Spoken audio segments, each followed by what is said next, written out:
नमस्कार, स्वागत है आप सभी का। मैं हूं आपके साथ शाफनी पटनायक। बुलेटिन की शुरुआत करेंगे। सीएम मनोहर लाल ने सीएम योगी के जन्म दिवस पर ट्वीट कर शुभकामनाएं दी। उन्होंने लिखा कि आप दीर्घायु हो और सदा निरोगी रहें। प्रदेशवासियों को अपराध मुक्त और भय मुक्त शासन प्रदान करने की आपकी प्रतिबद्धता निस्वार्थ जनसेवा के नव कीर्तिमान स्थापित कर रही है। मां गंगा, यमुना और सरयू आदि पवन नदियों से सिंचित भगवान श्री राम जी, श्री कृष्ण जी और संतों विभूतियों की दिव्य भूमि उत्तर प्रदेश आपके नेतृत्व में सुख, शांति और समृद्धि की ओर गतिशील रहे, ऐसी कामना करता हूं।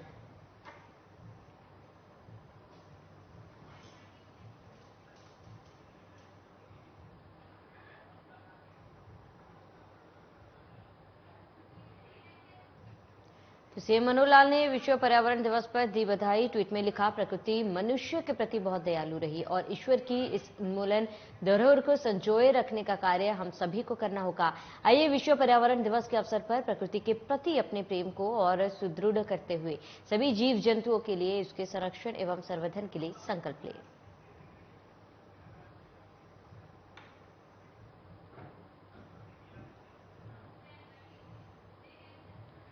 हरियाणा के युवा अब सिविल सर्विस की परीक्षा में भी बुलंदियां छू रहे हैं। हाल ही में संघ लोक सेवा आयोग द्वारा घोषित सिविल सर्विस परीक्षा में 62 युवाओं ने सफलता पाई है।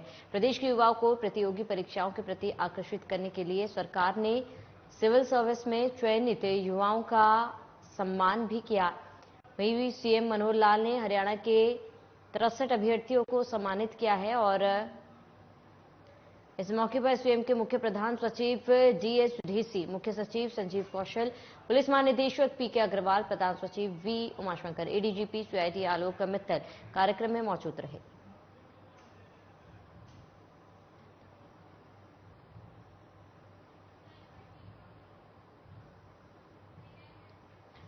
अंबाला कैंट के वॉर हीरोज मेमोरियल स्टेडियम में जिला फुटबॉल चैंपियनशिप का आयोजन किया गया। इस फुटबॉल चैंपियनशिप में 28 टीमों ने पार्टिसिपेट किया। प्रतियोगिता के फाइनल मैच में हरियाणा के गृह मंत्री अनिल विज ने बतौर मुख्य अतिथि शिरकत की है। इस मौके पर हरियाणा फुटबॉल एसोसिएशन के प्रधान सूरजपाल अम्मू, जिला खेल अधिकारी रामनिवास व अन्य जिला प्रशासन अधिकारी मौजूद रहे। इस मौके पर गृह मंत्री ने अंबाला में खिलाड़ियों के लिए इंटरनेशनल इंफ्रास्ट्रक्चर बनाकर दिए जाने की बात कही, ताकि यहां के खिलाड़ी इंटरनेशनल लेवल पर खेलकर मेडल लेकर आए और अंबाला का नाम रोशन करें।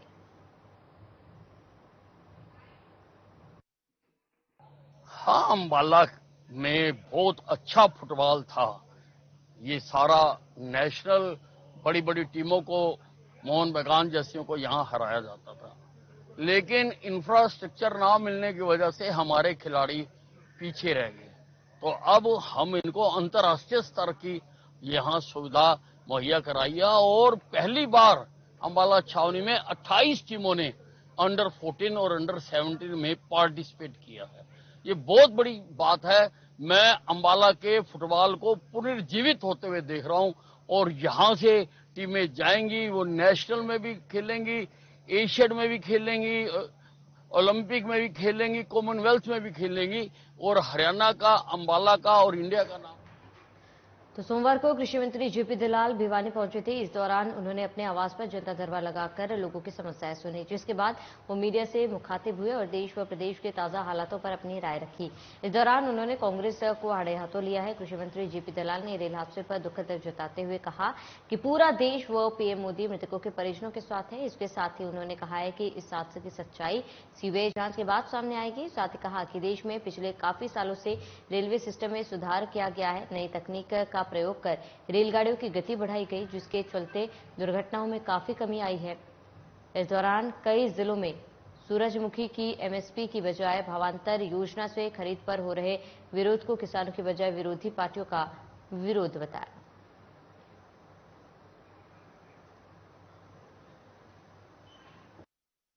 देखिए, जो 3-4 दिन पहले रेल हादसा हुआ है, उसके लिए सारे देश को दुख है और सारा देश जो मृत परिवार है उनके साथ खड़ा है।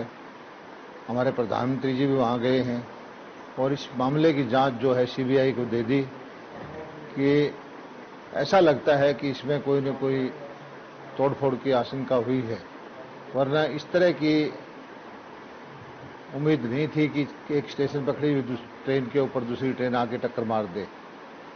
और हम अपने सिस्टम को सुधार रहे हैं नई नई टेक्नोलॉजी लेके आ रहे हैं, गति बढ़ा रहे हैं और पिछले कई सालों से दुर्घटनाओं में कमी भी आई थी। ये जो बड़ी दुर्घटना हुई है सारे देश के लिए चिंता का विषय। मुख्यमंत्री मनोहर लाल के मीडिया सलाहकार अमित आर्य ने फरीदाबाद के सेक्टर 12 में स्थित मीडिया सेंटर जिला सूचना और जनसंपर्क कार्यालय का निरीक्षण किया है। वहीं अमित आर्य ने कांग्रेस पर तंज कस कहा कि चुनावी साल में कांग्रेस बाहर आई है जबकि सरकार लगातार जनहित का कार्य कर रही है। बता दें कि फरीदाबाद देश का पहला राज्य है जिसमें मीडिया कर्मियों के लिए सीएम ने सुविधाएं दी है। उन्होंने बताया कि जिलों के साथ साथ अब बड़े उपमंडलों में भी पत्रकारों को मीडिया सेंटर जैसी सुविधाएं मिलेगी।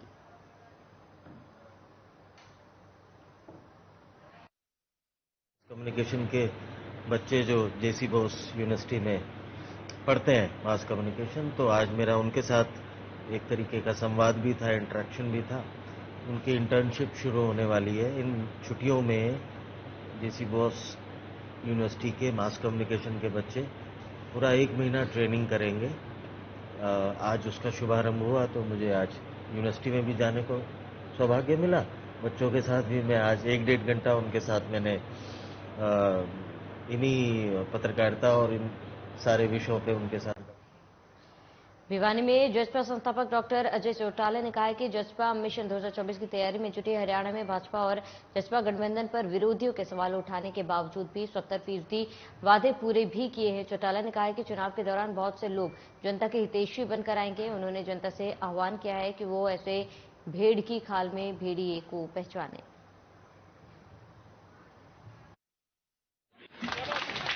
हमारे जितने भी महापुरुष हुए हैं उनकी इस तरह की जयंतियों के आयोजन समय समय पर होते रहे हैं। पिछले दिनों वाल्मीकि जयंती भी थी, आज कबीर जयंती है, इसलिए ये आयोजन पूरे प्रदेश में किए गए हैं।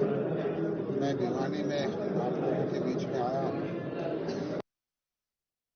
कैथल से बड़ी जानकारी। एक्शन में डीएसपी उमेद सिंह 100 आईलैब सेंटरों को नोटिस भेजा है। कैथल में नहीं रुक रहे धोखाधड़ी के मामले, विदेश भेजने के नाम पर 32 लाख की ठगी की गई है। ऑस्ट्रेलिया भेजने के नाम पर लोगों को धमकाया जा रहा है, बड़ी जानकारी। और ऑस्ट्रेलिया भेजने के नाम पर लोगों को फर्जी वीजा भी थमाया जा रहा है, बड़ी जानकारी आपको बता रहे हैं।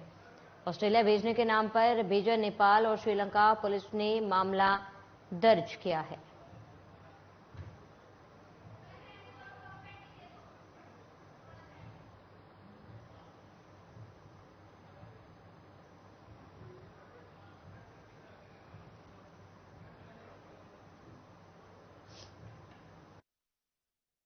पुलिस ने फिलहाल मामला दर्ज कर लिया है। ऑस्ट्रेलिया भेजने के नाम पर नेपाल और श्रीलंका भेजा जा रहा है। ऑस्ट्रेलिया भेजने के नाम पर लोगों को फर्जी वीजा थमाया जा रहा है। विदेश भेजने के नाम पर 32 लाख की ठगी भी की गई है और 100 आईलैब सेंटरों को नोटिस भेजा है।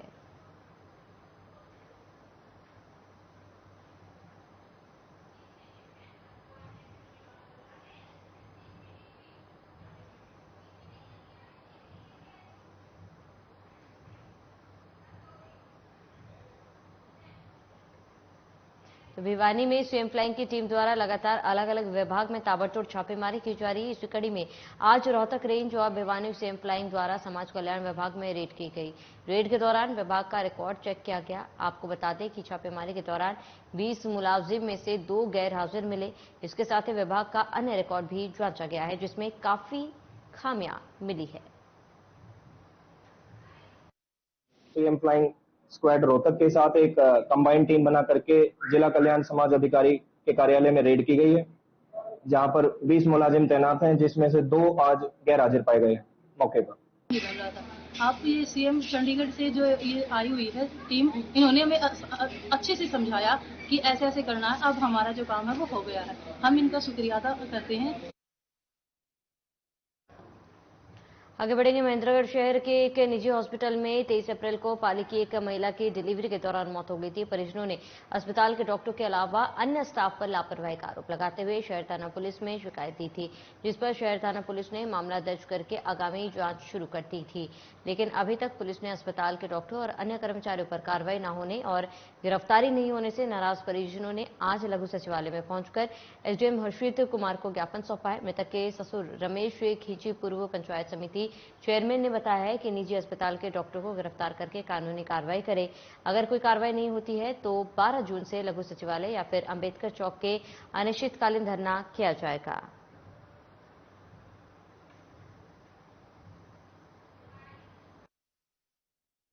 थी और ये 23 अप्रैल को मतलब कि डिलीवरी ठीक हो गई थी, रात को भी ठीक रही और दूसरे दिन में भी ठीक रही। फिर उन्होंने इंजेक्शन कोई ऐसा दिया और रिएक्शन कर गया और रिएक्शन करने के बाद तुरंत बाद ही वो कौन सा अस्पताल है?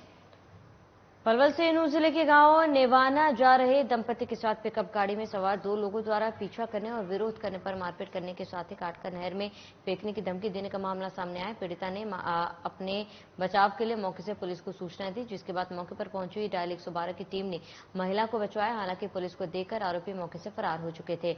वहीं पीड़ित महिला ने आरोपी के खिलाफ पुराना पुलिस को शिकायत देकर कार्रवाई की मांग की है।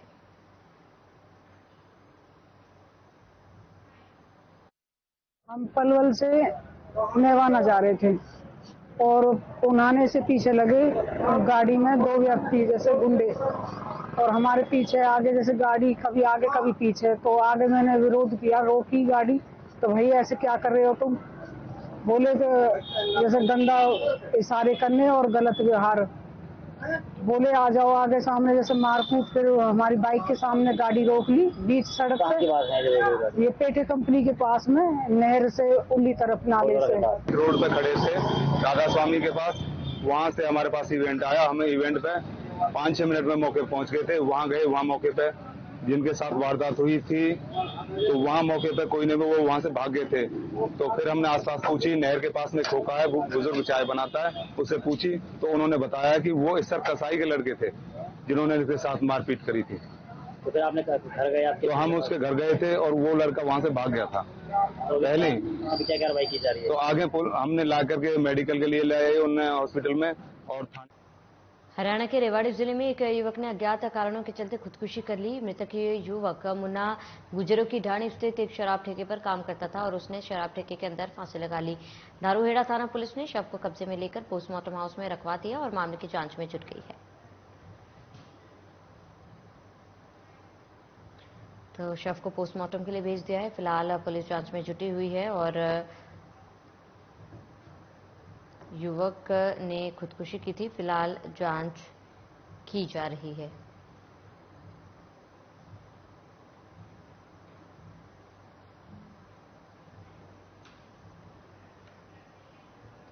तो विगत 23 मई को न्यू रेवाड़ी रेलवे स्टेशन के पास सीआरपीएफ के पूर्व जवान का शव मिला था, लेकिन बाद में मृतक की जेब से एक सुसाइड मिलने से मामले में नया मोड़ आ गया है। वहीं जीआरपी थाना प्रबंधक ने बताया है कि मृतक की जेब से मिले सुसाइड नोट पर मृतक ने लिखा था कि वो अपनी पत्नी, साले और ससुर की प्रताड़ना से तंग आकर आत्महत्या कर रहा है और इसके लिए यही तीनों जिम्मेदार है, जिनके खिलाफ सख्त से सख्त कार्रवाई होनी चाहिए।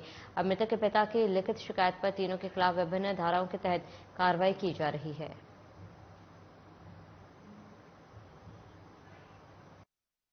सर, इसको 23 तारीख को इसने रेलवे लाइन न्यू, जो हमारी डीआरएस न्यू वो है अपनी लाइन, वहां पर नजदीक में भट्टे हैं, यहाँ से लगभग 3-4 किलोमीटर की दूरी पर, वहां ट्रेन के आगे आत्महत्या की थी। जो इसकी जेब में एक पर्ची मिली थी जिसपे उसमें मोबाइल नंबर लिखा हुआ था, जो उस पर संपर्क किया तो वो उसके भाई का नंबर था। तो मौके पर आ गए थे, मौके पर आ गए थे वो, और उन्होंने वहां अपना उसका जो है कपिल सनोप चंदगीराम अपने छोटे भाई के रूप में गांव ठोटवाल के रूप में पहचान की थी। और उन्होंने बताया था कि हम इसका अपनी पूरी तसल्ली करके जांच करके मौत के बारे में फिर पूर्ण बयान बाद में दर्ज कराएंगे। जो कल उनके मृतक के पिता श्री चंदगीराम जी हाजिर आए और उन्होंने एक लिखित दरखास्त दी, जिस पर हमने उसके मृतक की वाइफ कुसुम, उसका साला अमित और उसके ससुर विनोद कुमार। खबर फरीदाबाद से है, जहां एकॉर्ड हॉस्पिटल एक बार फिर से चर्चाओं में है। बता दें कि इस बार अस्पताल के 4 डॉक्टरों पर एक मरीज के इलाज में लापरवाही कर उसकी जान लेने का आरोप लगा है। वहीं पुलिस इस पूरे मामले की जांच में जुट गई है। फिलहाल शव को पोस्टमार्टम के लिए रखवा दिया गया है। मैंने अपनी बहन का ट्रांसप्लांट कराया था अकॉर्ड हॉस्पिटल में, डॉक्टर जितेंद्र जी का अंदर। पीछे ऑपरेशन सक्सेसफुल रहा है। पीछे 2 महीने से रेगुलर टच में है, डॉक्टर साहब के ओपीडी अटेंड करते हैं हफ्ते में 2 बार। उसके बाद में 26 तारीख को, इसी 26/5 को मैं अपनी बहन को ओपीडी लेके आया। डॉक्टर साहब ने बोला इनको माइल्ड सा फीवर है, इनको हॉस्पिटल में एडमिट करेंगे क्योंकि घर पे आपको केयर नहीं होगी। तो हम कहते हैं सर ठीक है, आप यहाँ पे एडमिट करेंगे। नॉर्मल है, उनकी सारी रिपोर्ट नॉर्मल होती है, वो करते हैं। उसके बाद में 27 तारीख को उनकी चेस्ट में भी दर्द होता है, बोलते ये भी कर ही लो, इतनी दिक्कत हो रही है। सीटी स्कैन करते हैं 27 तारीख को, उसके बाद बताया जाता है, खर्चा भी बताया जाए इतना होगा इतना होगा। उसके बाद में 27 तारीख को करने के बाद में रूटीन में नॉर्मल वो फीवर की और खांसी की इन्फेक्शन की दवाइयाँ दे रहे थे। उसके बाद में वो बोलती है कि भाई मेरे को दिक्कत है, ये माइनर ले रहे हैं। उनके डॉक्टर साथ में बोलते हैं आपकी बहन वहम कर रही है, उनको कुछ नहीं, आप इसको घर ले जा सकते हैं। सर दिक्कत है हॉस्पिटल में, जब भी तो लेके आए, अपना घर बैठे रहते। रूटीन चेकअप के लिए हम लोग लाते हैं तो उस दिन फीवर होता है और हम लोग एडमिट कर देते हैं हॉस्पिटल के कहने पर। डॉक्टर जितेंद्र है, जो डॉक्टर जितेंद्र ने बोला था 26 तारीख को कि 27 को चेकअप हुआ है कि सही है, फीवर सही हो गया, निमोनिया बना है इसे। निमोनिया के बाद फिर ये जो रूटीन चेकअप कर रहे चलते रहे, पर डे रिपोर्ट आ रही थी इनकी। पर डे रिपोर्ट के बाद भी 1 तारीख को ये हम लोगों को बताते हैं कि MDMR नाम का कोई वायरस है जिसकी दुनिया में कोई ट्रीटमेंट नहीं है और दवाई कोई असर नहीं कर रही है। और 3 तारीख तक रेगुलर उसी का हमें बताते रहते हैं कि MDMR नाम का कोई वायरस है जिसकी वजह से दिक्कत होती जा रही है। तो आपने पूछा होगा कहीं और ऐसा कोई वायरस है क्या? डॉक्टर कोई जानकार नहीं है ना हमारा। मार्च 2023 में किडनी ट्रांसप्लांट का ऑपरेशन हुआ था। उसके बाद में कुछ कॉम्प्लिकेशंस आए तो 26/5/2023 को दोबारा से अकॉर्ड हॉस्पिटल में आए थे रूटीन चेकअप के लिए। रूटीन चेकअप में डॉक्टरों को पता चला कि भाई इनको फीवर है और कुछ टेस्ट वगैरह बोले थे। उनका टेस्ट करने के बाद में कहते हैं कि भाई इनकी छाती में कोई इन्फेक्शन या कुछ ऐसे करके बैक्टीरिया जमा हुआ है और इलाज के दौरान उनकी कल 3 तारीख को डेथ हो गई है। तो इनके परिजनों का ये कहना है कि भाई इनकी जो डेथ हुई है वो डॉक्टरों की लापरवाही के कारण हुई है, उसमें लापरवाही बरती गई है। अब इनकी डेड बॉडी का पोस्टमार्टम के लिए हम यहाँ पे आए हुए हैं। बोर्ड द्वारा पोस्टमार्टम कराने के लिए एप्लीकेशन दे दी गई है। हॉस्पिटल से इनकी जो समरी है वो ले ली जाएगी, इधर से इनका रिपोर्ट आ जाएगी। उसके बाद में जो भी जांच के बाद जो भी चीज आएगा उसके अनुसार कार्रवाई।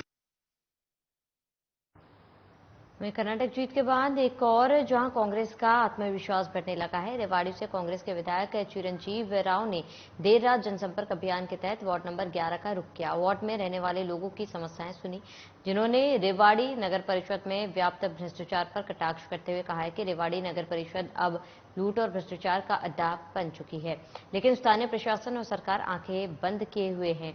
रेवाड़ी का इससे बड़ा दुर्भाग्य और क्या हो सकता है।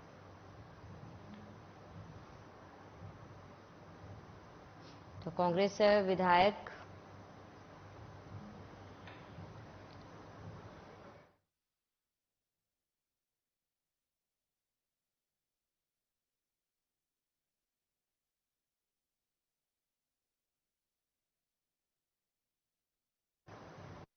भाई जो नगर परिषद में, जो शहर में, जो सरकार में इतना भ्रष्टाचार, जो काम नहीं हो रहा, तो भाई मैंने तो हाथ जोड़ के अपने वार्ड के बंद जो आदमी हैं इतने परेशान थे उनको बुलाया और मैंने अपने बेटे को हाथ जोड़ के बुलाया, भाई इनकी समस्या सुनो। इन्होंने अपनी समस्या उनकी सुनी भी और उनका निवारण भी किया। उन्होंने जो बातें कहनी थी वो भी अच्छी अच्छी बातें कही है कि आने वाले टाइम के अंदर आप चिंता मत करो, जो आपकी कमियां हैं मैं आपकी पूरी करूंगा। इन्होंने मेरी बात मान के बहुत अच्छी बात कही, मेरा मन खुश हो गया। और मैं क्या कहूं, मैं आपको, मैं तो बहुत खुश हूं बेटे से, जो अच्छी बात कही है। और इनका बोलने का स्वभाव या कैसा है, इन्हें अपने पापा को भी फेल कर दिया बात करने के अंदर। मैं आपको सही बता रहा हूं। मैं आपको देखिए, लगातार हमारे जनसंपर्क कार्यक्रम हो रहे हैं और आज हमारे सुबह 8 गांवों के अंदर कार्यक्रम थे और आज हमारे शहर के अंदर 2 कार्यक्रम थे। एक हमारे सीनियर पार्षद है दलीप माटा जी, उन्होंने आज यहाँ पर कार्यक्रम कराया है। एक कार्यक्रम बुद्धो माता के ऊपर था और मुझे लगता है जितना लोगों का सहयोग यहाँ पर मिल रहा है, जितना आशीर्वाद लोगों का मिल रहा है, साफ तौर पे बताता है कि लोगों को कितना प्यार मेरे साथ है और लोगों का भारी रोष बीजेपी की तरफ है। आज लोगों ने बहुत सारी समस्या अपनी यहाँ पर रखी हैं, किसी के पीले कार्ड कट तो वहीं साइबर क्राइम की कमर तोड़ने के बाद अब हरियाणा पुलिस जिले में लगातार फैल रहे नशे के मकड़ जाल को तोड़ने की पूरी तैयारी में जुट गई है। रविवार को डीजीपी पीके अग्रवाल नूह जिले के टुंडलाका गांव की 86 एकड़ भूमि में निर्माणाधीन आईआरबी कैंप का निरीक्षण करने पहुंचे थे और इस दौरान उनके साथ देश भर के पुलिस अधिकारी भी मौजूद रहे। क्राइम बैठक लेने के बाद पत्रकारों से भी बातचीत की। डीजीपी हरियाणा ने इस दौरान आईआरबी कैंप पर टुंडलाका गांव में वृक्षारोपण भी किया।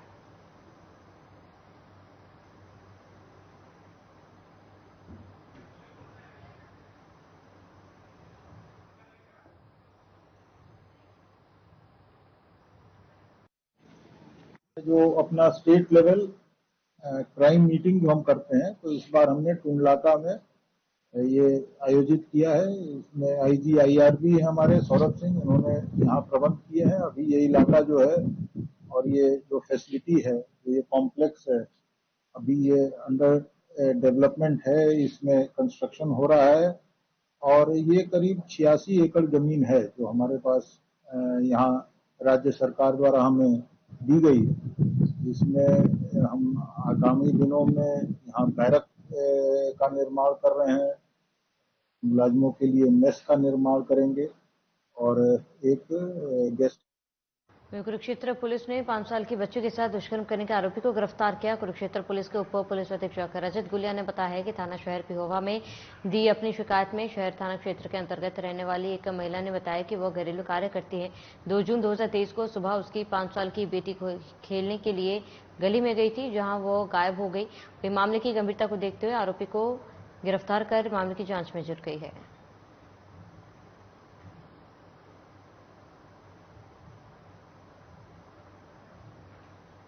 बच्ची अचेत हालत में पड़ी है, तो जब हम बच्ची वहाँ पहुँचे थे तो उनको तुरंत हॉस्पिटल लेके गए तो पता चला था कि पीड़िता के साथ रेप हुआ है। उसके बाद उन्हें कुरुक्षेत्र रेफर कर दिया गया था, जहाँ से उन्हें पीजीआई रेफर करा था।